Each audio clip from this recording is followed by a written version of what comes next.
हनुमान् श्रीपदो वायुपुत्रो रुद्रो नघोजरः अमृत्यवीरवीरश्च ग्रामवासो जनाश्रयः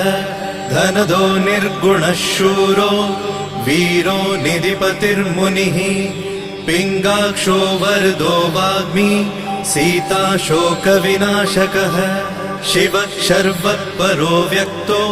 व्यक्ताव्यक्तो धराधरः पिङ्गकेशः पिङ्गरोमा श्रुतिगम्यः सनातनः अनादिर्भगवान् देवो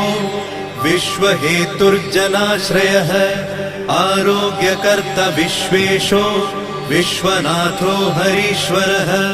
भर्गो रामो रामभक्तः कल्याणप्रकृतिस्थिरः विश्वम्भरो विश्वमूर्तिर्विश्वाकारश्च विश्वपः विश्वात्मा विश्वसेव्योऽथ विश्वो विश्वहरो रविः विश्वचेष्टो विश्वगम्यो विश्वध्येयः कलाधरः प्लवङ्गमः कपिश्रेष्ठो